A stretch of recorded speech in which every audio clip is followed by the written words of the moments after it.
Mari kita berdoa. Bapa di dalam surga, Engkau yang mengasihi kami dan pagi ini pun kami percaya Engkau hadir di tempat ini. Bersama dengan kami, Engkau bertahta di atas pujian yang kami boleh naikkan di hadapan-Mu. Sempurnakan Tuhan apa yang sudah kami kerjakan. Dan hati kami mau terus disempurnakan oleh Engkau lewat firman yang akan kami sama-sama renungkan dan kami mau belajar daripada-Mu. Berbicaralah Engkau kepada kami ya Roh Kudus. Berikan kepada kami hikmat, pengertian, pewahyuan yang baru daripada-Mu. Kami tahu Engkau akan berbicara lebih daripada perkataan manusia. Engkau akan nyatakan hikmat lebih daripada apa yang kami dapat pikirkan. Mari Engkau bekerja atas setiap kami Tuhan. Dan kami percaya pagi ini Engkau akan singkapkan sesuatu untuk hidup kami. Terima kasih Bapa untuk waktu dan kesempatan ini. Di dalam nama Tuhan Yesus kami berdoa. Amin. Shalom saudara-saudara, selamat pagi. Baik yang ada di tempat ini maupun yang mengikuti streaming. Kita akan belajar tentang biji sesawi. Tuhan menginginkan hidup kita itu punya mental biji sesawi. Apa yang dikatakan di dalam Matius 13 ayat 31 sampai 32. Kita akan baca sama-sama. Yesus membentangkan suatu perumpamaan lain lagi kepada mereka. Karena banyak perumpamaan yang Tuhan sampaikan tentang kerajaan surga. Katanya, hal kerajaan surga itu seumpama biji sesawi yang diambil dan ditaburkan orang di ladangnya. Memang biji itu yang paling kecil dari segala jenis benih. Tetapi apabila sudah tumbuh, sesawi itu lebih besar daripada sayuran yang lain, bahkan menjadi pohon. Sehingga burung-burung di udara datang bersarang pada cabang-cabangnya. Kalau kita bicara soal biji sesawi, saya yakin itu bukan sawi yang seperti kita ada di sini ya. Kalau sawi itu kan gak jadi pohon. Tapi ini satu biji ya. Saya pernah beli Bloodwasser itu selipan buku gitu ya di Israel. Ada bijinya di situ, ada biji sesawi kecil sekali. 1 mili lah kira-kira biji sesawi itu. Beratnya juga paling 1 miligram kali. Kecil sekali. Nah Tuhan mengatakan hal kerajaan surga itu seumpama biji sesawi. Tapi bukan sekedar kita berpikir oh biji sesawi yang kecil seperti ini itu kerajaan surga, enggak. Tapi kita lihat bahwa biji sesawi itu Tuhan bilang kerajaan surga itu seumpama biji sesawi ayat 31 ya. Jangan jalan dulu. Seumpama biji sesawi yang diambil dan ditaburkan orang di ladangnya. Lanjut. Kemudian dikatakan memang biji itu yang paling kecil dari segala jenis benih. Jadi rupanya itu memang yang paling kecil. Sudah itu yang diumpamakan Tuhan, gak ada yang lebih kecil lagi. Tetapi apabila sudah tumbuh, sesawi itu lebih besar daripada sayuran yang lain. Nah jadi kita lihat sayuran apapun yang paling besar. Kol yang besar, apa deh yang besar. Itu akan menjadi lebih besar. Bahkan menjadi pohon sehingga burung-burung di udara datang bersarang pada cabang-cabangnya. Jadi kita lihat di sini bahwa ternyata biji sesawi yang kecil Tuhan bilang ini diumpamakan seperti kerajaan surga. Ada satu biji yang namanya biji sesawi ini, kemudian ketika ditaburkan biji yang terkecil dari segala jenis benih ini kemudian ketika ditaburkan di tanah, dia akan bertumbuh menjadi sesawi yang lebih besar daripada sayuran yang lain. Jadi gede nih ya. Tapi tidak berhenti sampai di situ. Dia kemudian akan menjadi pohon di mana burung-burung datang bersarang. Jadi kita bisa lihat bahwa Tuhan sedang menggambarkan sesuatu terhadap biji sesawi ini. Dia sedang bercerita hal kerajaan surga itu seperti itu. Seperti benih yang kecil kemudian akan menjadi pohon di mana burung-burung akan datang bersarang. Saya merenungkan tentang ini, maka yang pertama yang saya dapatkan adalah Tuhan ingin menyampaikan ini. Yang pertama, lanjut. Yang pertama yaitu bahwa ada kehidupan. Ada kehidupan atau yang namanya ada pertumbuhan, bukan ini. Ada kehidupan atau pertumbuhan yang harus terjadi ketika kita berbicara tentang kerajaan surga. Jadi kalau kita berani mengatakan saya ini warga kerajaan surga, berarti kita ini pernah yang terkecil tapi juga harus jadi pohon yang besar. Jadi artinya ada satu kehidupan atau ada pertumbuhan. Nggak bisa kalau kita cuma jadi orang Kristen, kita bilang kita warga negara surga, tapi kemudian hidup kita ya begitu-begitu saja. Oh saya sudah terima Yesus kok 20 tahun yang lalu, 10 tahun yang lalu. Terus apa yang dikerjakan? Ya saya tetap ke gereja, saya baca Alkitab dan begini-begini saja. Nah, tidak ada, harus ada sebuah kehidupan. Kalau kehidupan itu berbeda pasti. Kita punya anak bayi, gak akan seneng kan kalau bayi terus, pasti dia akan berubah. Dari baby terus mulai bisa merangkak, mulai bisa berjalan, mulai bisa ngomong. Kalau nggak ngomong-ngomong langsung dibilang ini speech delay. Wah ini ada kebutuhan khusus gitu ya. Padahal saya pikir berkebutuhan khusus itu kita semua juga berkebutuhan khusus ya. Cuma beda-beda kebutuhan kita.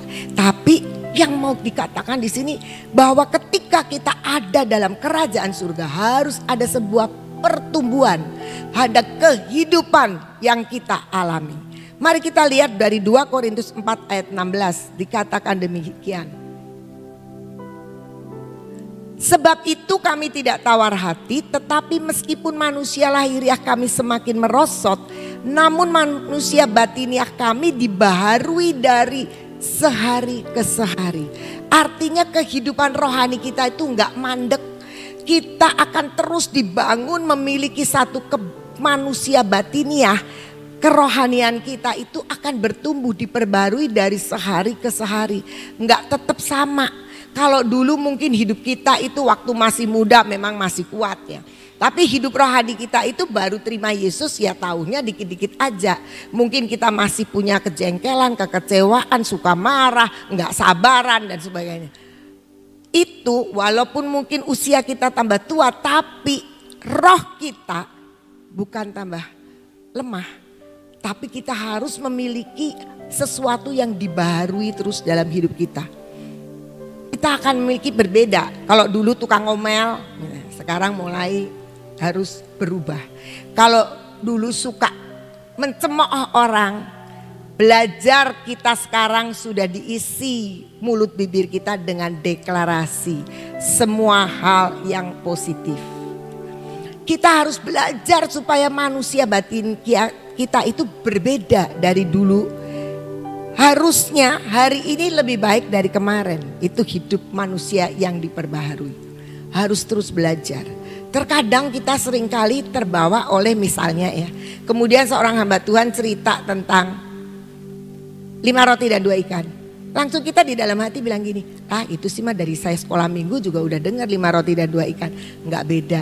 Tetapi kalau kita yang mau diperbaharui setiap hari. Selalu kita akan menyimak. Ada sesuatu apa yang perlu disampaikan dan pasti akan berbeda setiap hari akan mengubah hidup kita. Itu kehidupan. Jadi kalau kehidupan itu selalu membawa kita dalam perubahan. Kita hidup ya. Nah, kita hidup ini pasti ada perubahan kan. Kita sendiri berubah. Kemarin saya ketemu teman saya, dia bilang gitu, udah lama gak ketemu kamu ya.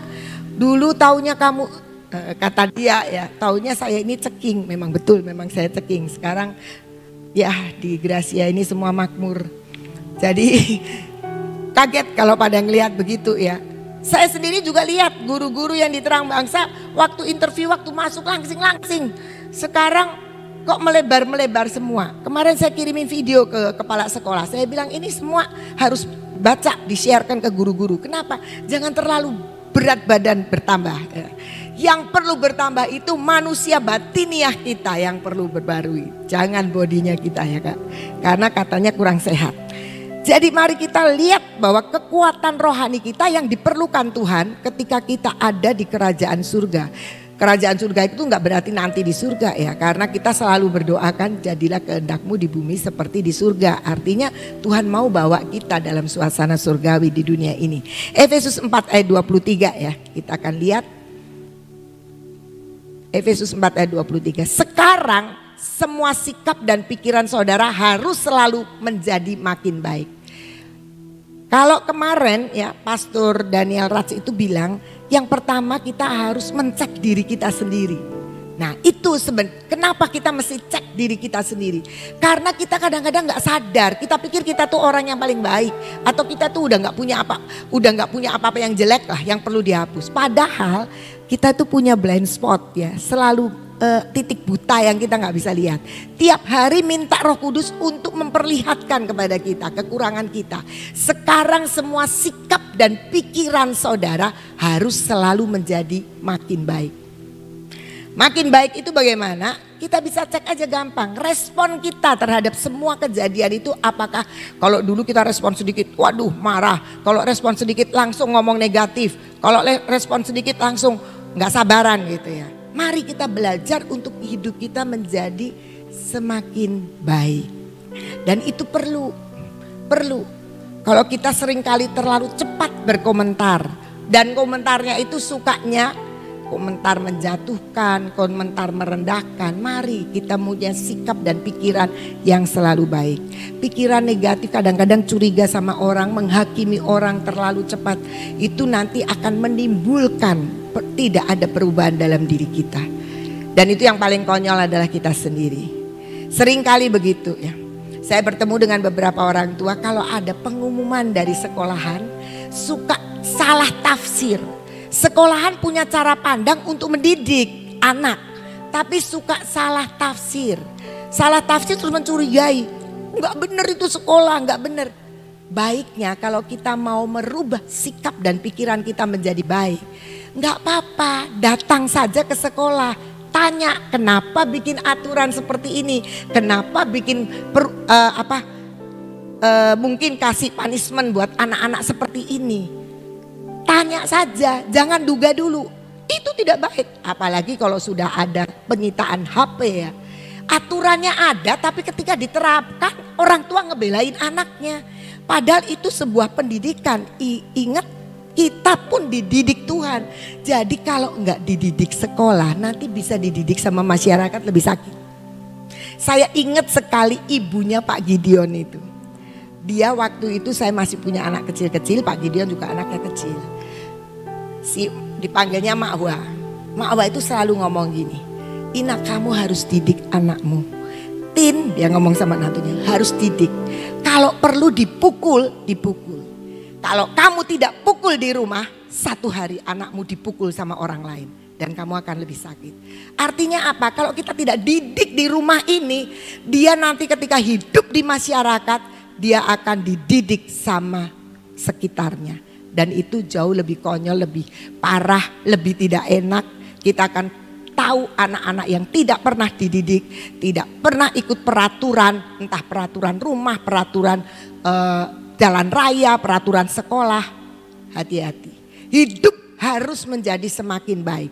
Termasuk kita juga menjadi orang tua, kan gak pernah sekolah jadi orang tua ya.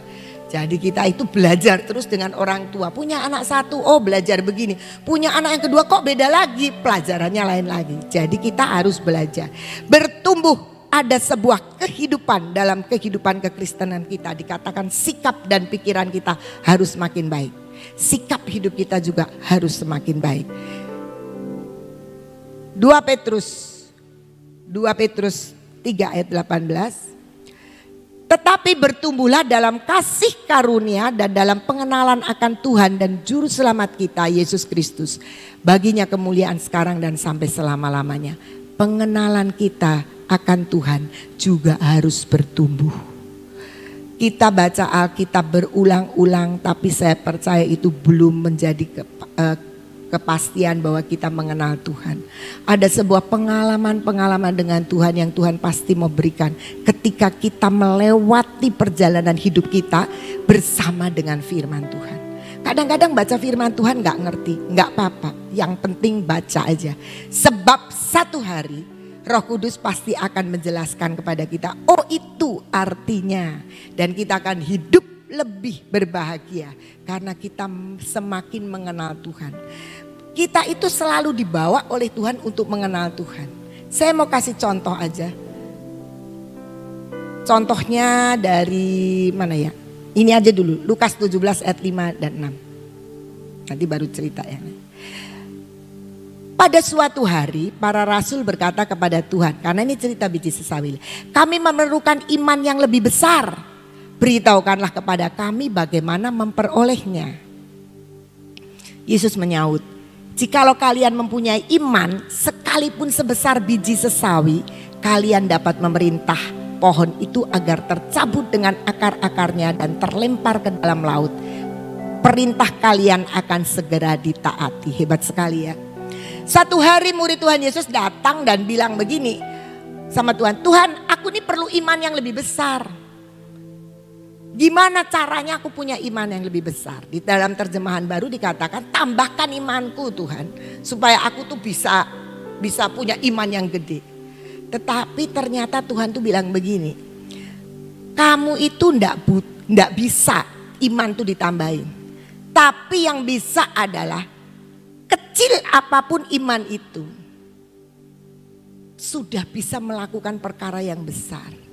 Persoalannya bukan minta ditambahin, tapi iman itu adalah melalui sebuah pengenalan akan Tuhan. Tambahi Tuhan imanku. Gimana caranya supaya imanku bisa gede? Proses hidup kita itu yang akan menambahkan iman kita. Ketika kita berjalan dalam proses bersama dengan Tuhan.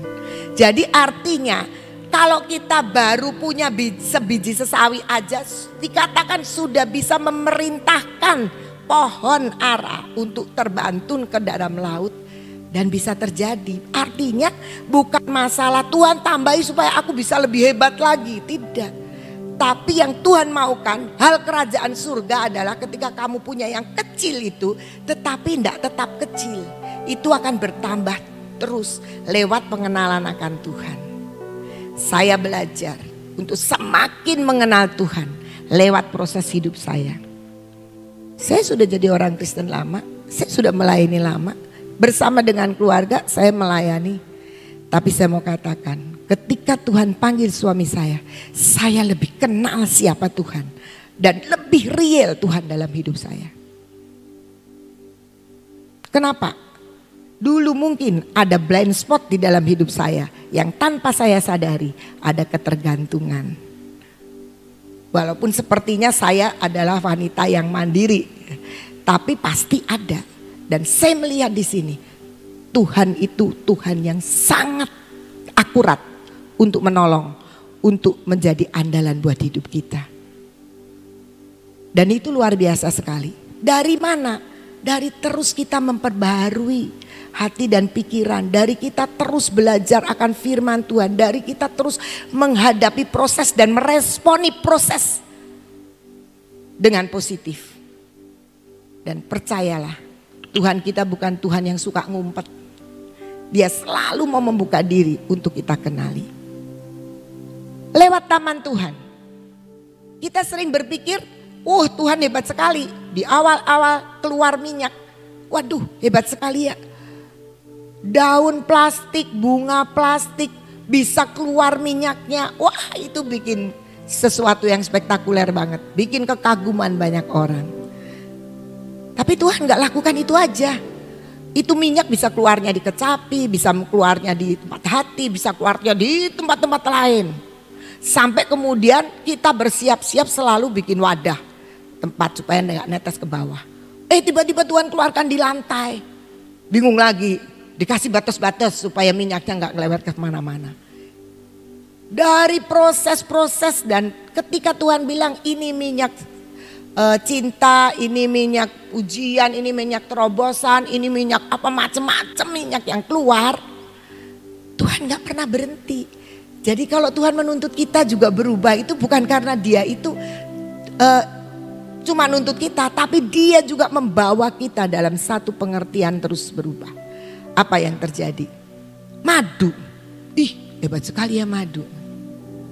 Minyak aja tuh. Waktu kalau saya ingat sekali kalau Jumat Agung, beberapa kali Jumat Agung keluarnya merah. Itu sepertinya Tuhan mengingatkan nih peringatan Jumat Agung kematian Tuhan Yesus merah. Setelah itu gak keluar lagi. Ya Tuhan bikin yang lain-lain. Terus kita dibawa madu. madu hitam. Waduh, senang sekali. Dan semua orang kepengen dapat. Sampai kemudian ada madunya yang ada emasnya, kemudian ada madu yang warnanya hijau, kemudian ada madu yang warnanya ungu, dan seterusnya. Saya tahu Tuhan belum dan tidak akan berhenti. Tapi masalahnya bukan kita terus mau chatting Ibu Guatlan cepet minta gitu ya. Terus buat apa? Mari kita belajar. Kita belajar apa yang Tuhan sedang katakan ketika Tuhan berikan madu itu.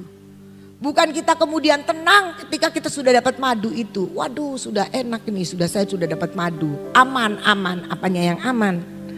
Karena madu itu diberikan adalah sebuah pesan yang sedang disampaikan.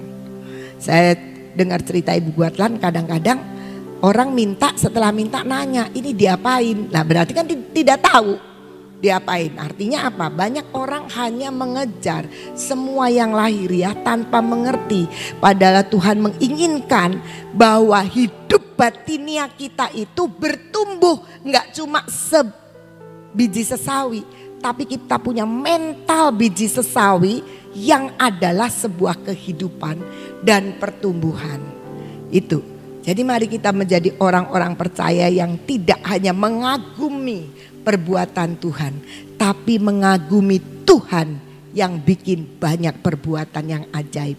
Dan kita percaya masih sangat banyak dan tidak terbatas keajaiban yang Tuhan sediakan buat hidup kita. Kadang-kadang saya tidak mengerti bagaimana Tuhan itu menuntun kita. Tetapi di dalam ketaatan kita itu akan selalu dituntun Tuhan tanpa kepintaran kita, tanpa rekayasa kita.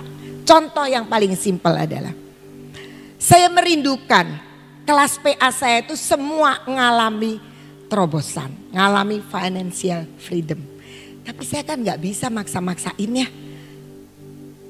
Tiap kali kami belajar firman tentang financial freedom, tentang banyak hal lah untuk membuat hidup kita terbebas dari keuangan. Tapi saya nggak ngerti bagaimana. Ya udah, tugas saya adalah mengajar firman dan saya lakukan itu. Tiba-tiba kemarin ini ada yang hari Selasa, kami PA-nya hari Rabu. Tiba-tiba hari Selasa malam biasa anak-anak PA itu akan ngomong, ibu-ibu PA jangan bilang anak-anak PA ya. Semuanya udah tua. Dan bilang begini, besok ada PA nggak Ci, katanya gitu. Adalah, tapi ini Live 3 bikin film katanya. Terus kemudian pas ada Sophie di situ dekatnya, langsung Sophie-nya cerita tentang filmnya. Saya bilang oke, sekarang saya mau nanya, apakah semua murid PA saya itu yang ya cukup yang banyak lah, bukan 1-2 orang, itu akan datang nonton film? Kalau enggak, PA saja, saya gitu. Nah, Sophie-nya mulai cerita tentang film gitu. Sampai sempat di stop sama murid PA saya, stop dong, kalau kita mau nonton jangan diceritain dulu gitu ya. Tapi ketika saya menangkap itu, saya tahu ini sebuah pembelajaran buat orang percaya. Walaupun itu tidak film rohani banget. Ada sih doanya lucu, tapi cuma sekali, 2 kali terus sudah. Tetapi di situ saya lihat ini loh yang mesti kita pelajari. Saya putuskan oke, besok semua nonton. Dan minggu depan kita diskusi tentang tontonan yang kita tonton itu. Saudara-saudara, saya di rumah merenungkan, loh Tuhan, saya tidak bisa menerjemahkan terlalu real dari sebuah kehidupan tentang financial freedom. Tetapi lewat film itu saya mendapati biar kita semua belajar dari orang sekuler. Ya memang doa sama Tuhan Yesus, tapi dikitlah doanya. Itu boleh dibilang film sekuler. Tapi itu film true story. Makanya saya mau bukan rekayasa dan kepintaran pembuat film. Tapi itu true story. Dan orangnya masih hidup. Kami semua kemarin nonton.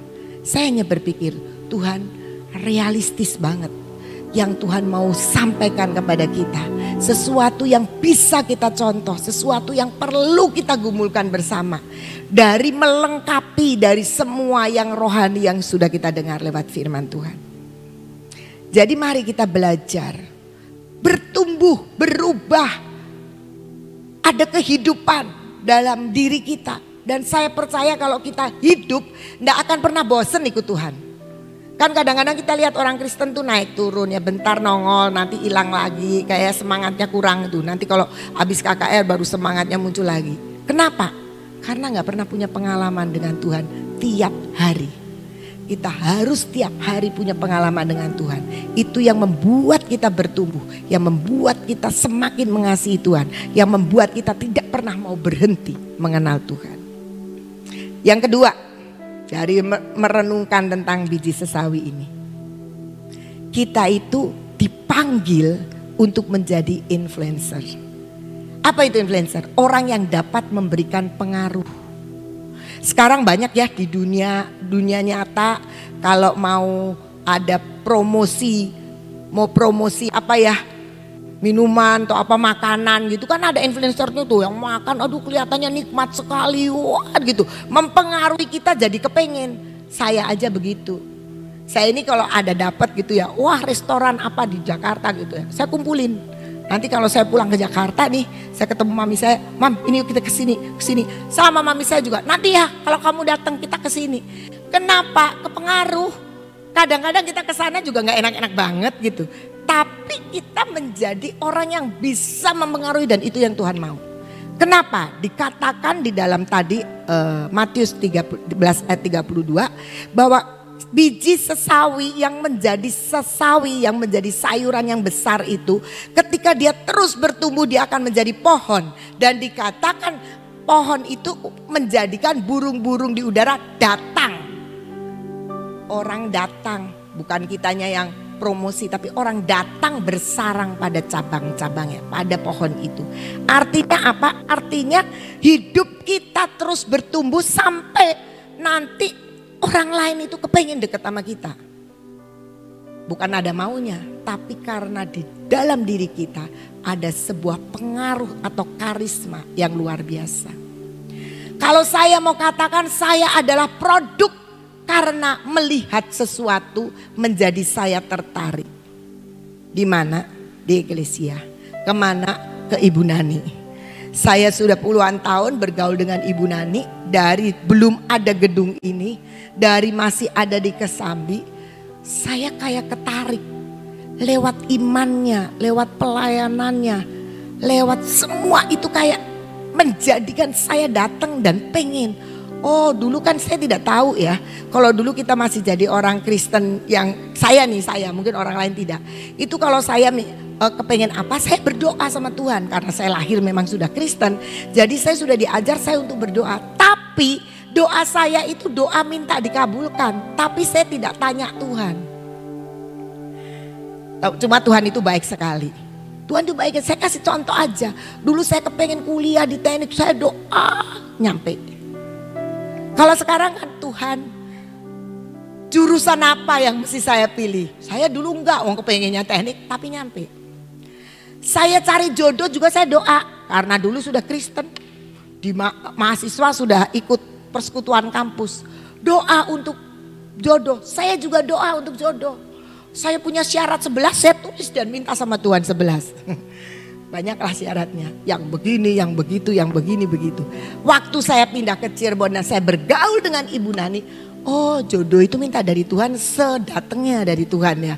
Kalau saya milih, tapi hebatnya Tuhan, ketika kita tidak mengerti, Dia kabulkan. Sampai satu hari saya tanya sama Tuhan, sama Ibu Nani, saya itu dulu minta jodoh itu nggak bilang Tuhan kirimkan jodoh begini, tapi saya minta syarat.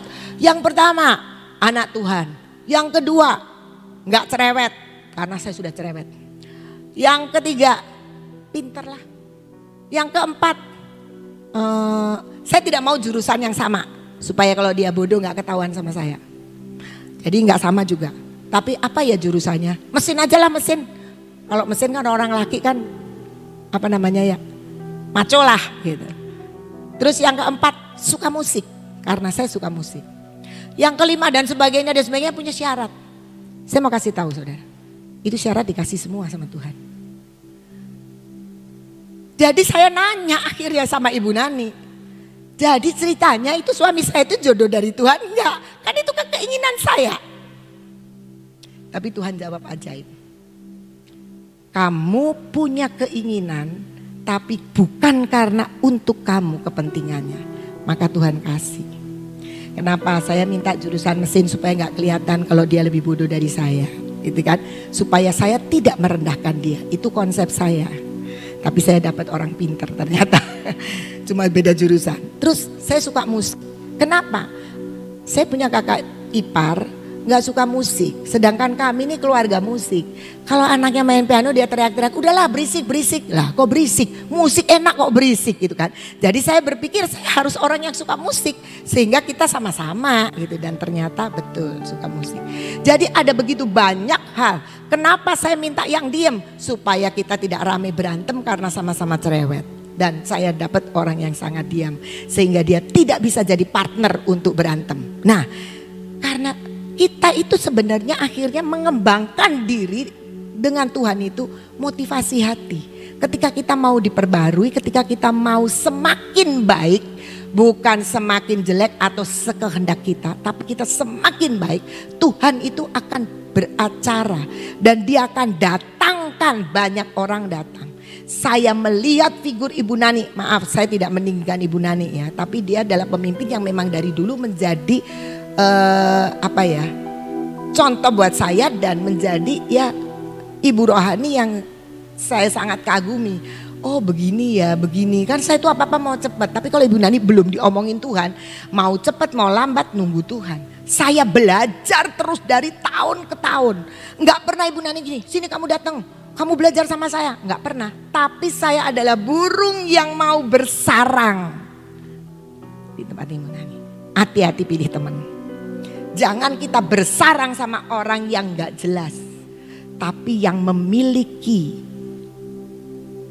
biji sesawi yang sudah jadi pohon. Sehingga kita bisa berteduh di dalamnya. Saya belajar. Satu hari ketika Tuhan mengatakan harus buka sekolah. Gak ada yang mau jadi pengurus sekolah. Saya ditunjuk sama Ibu Iin. Kamu yang mesti pegang sekolah. Waduh, saya cari pengurus sekolah gak gampang. Gak ada yang mau. Akhirnya saya berdoa dan Tuhan bilang ya seperti itulah cari orang-orang yang mau diundang di pinggir jalan. Saya minta salah satunya adalah Pak Gideon. Saya bilang gini ke Pak Gideon. Pak Gideon bantuin saya di sekolah ya. Dia bilang aku tuh gak pernah terpanggil untuk sekolah. Gak minat. Tapi gak apa-apa aku bantu kamu. Tapi sorry ya pakai imanmu bukan imanku. Lah saya itu maksudnya dibantuin tuh supaya dukung iman saya kok sekarang Pak Gideon bilang gitu. Saya bilang ya sudahlah oke aja oke. Tapi sekali lagi saya mau katakan ketika ada orang yang walaupun ngomong gak punya iman untuk sekolah. Berjalan gak sampai 2 bulan.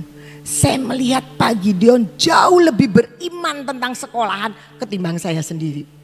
Saya masih takut ini Pak Gideon, kita bikin ini. Dan sekarang sekolah sampai besar begini juga intervensi Pak Gideon tuh sangat banyak. Imannya kok gede sekali. Nah saya mau katakan apa? Pada akhirnya ketika kita mau bertumbuh, burung-burung itu akan datang dan akan bersama-sama dengan kita. Mari kita cari orang di mana kita bisa tahu di situ ada sesawi yang sudah menjadi pohon. Kita bersama-sama dengan dia. Hidup kita akan terus dibawa naik bersama-sama. Kenapa? Kita gak salah pilih. Karena kita datang kepada orang yang bermental biji sesawi. Yang selalu mau bertumbuh, selalu mau hidup, selalu mau belajar. Ibu Nani lihat taman Tuhan begini, gak terus ngomong oh ini begini. Enggak. Selalu didoakan Tuhan ini apa yang Engkau mau. Tuhan ini musim apa yang sedang Engkau mau ajarkan. Dan kalau kita bisa belajar dengan pemimpin yang seperti itu.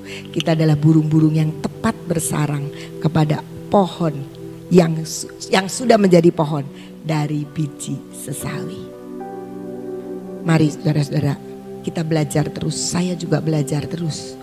Supaya kita tidak perlu bilang Tuhan tambahi iman kami, gak bisa. Yang bisa adalah biji yang ada di dalam hati kita, iman yang kecil itu yang harus bertumbuh menjadi sesawi dan pohon.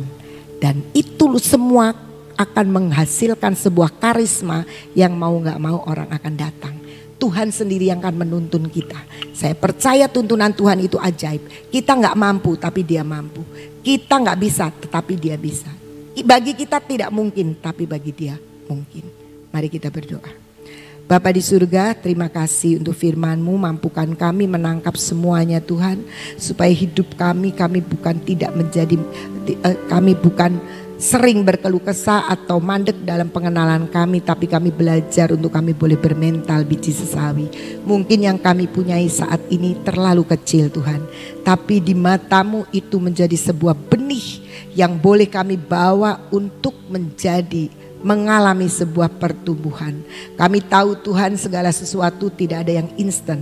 Tetapi kami percaya lewat sebuah proses kami akan terus naik dan tidak pernah turun. Bapa, sempurnakan semua pengenalan kami akan Engkau sehari demi hari. Supaya hidup kami menjadi hidup yang semakin baik. Hidup kami menjadi hidup yang semakin menyenangkan hati Tuhan. Terima kasih Bapa, Engkau yang selalu ada di segala musim kehidupan kami.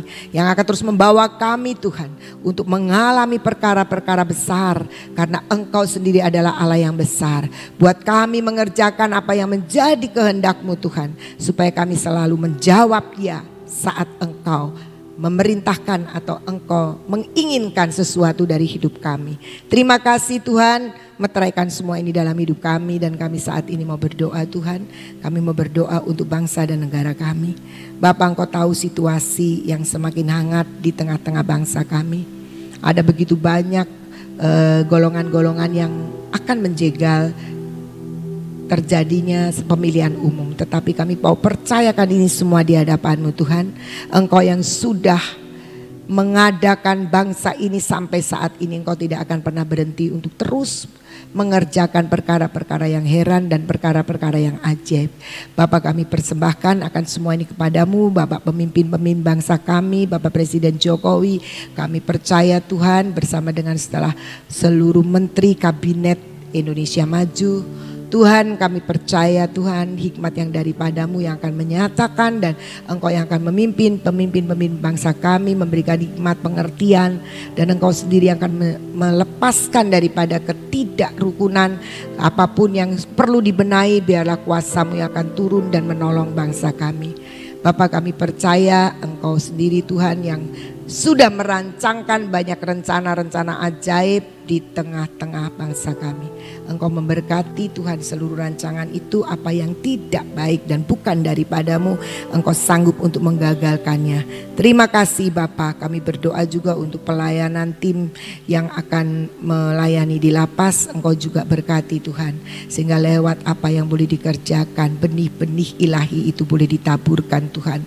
Sekalipun jatuh hanya biji sesawi, tetapi itu adalah satu kehidupan yang akan membawa setiap jiwa untuk pulih mengenal Engkau dan bahkan bertumbuh untuk menjadi alat-alat yang dapat Engkau pakai. Terima kasih Bapa, kami mengucap syukur, kami persembahkan hidup kami masing-masing di dalam tangan Tuhan. Kami percaya Engkau punya rencana yang luar biasa, Engkau punya blueprint atas hidup kami. Biarlah kami boleh mengerjakan seperti yang Engkau mau, sehingga kami jadi Tuhan penggenap-penggenap daripada rencana-Mu atas kami. Terima kasih Bapa, kami saat ini juga berdoa untuk hamba-Mu Ibu Nani dalam perjalanannya. Engkau menyertai Tuhan, dan Engkau terus Tuhan bersama dengan tim yang mendampingi. Engkau juga terus akan menyatakan akan setiap kehendak kemuliaan-Mu, kemurahan-Mu bagi hamba-Mu Ibu Nani. Terima kasih Bapa, kami mengucap syukur. Kami mau terima Tuhan kekuatan tubuh kami menghadapi cuaca-cuaca ekstrim saat ini. Biarlah kami tetap punya kekuatan yang luar biasa, sebab kami punya Engkau Tuhan, Allah sumber daripada segala kekuatan. Terima kasih Bapa, kami mengucap syukur, dan saat ini kami mau terima pengurapan yang daripadamu.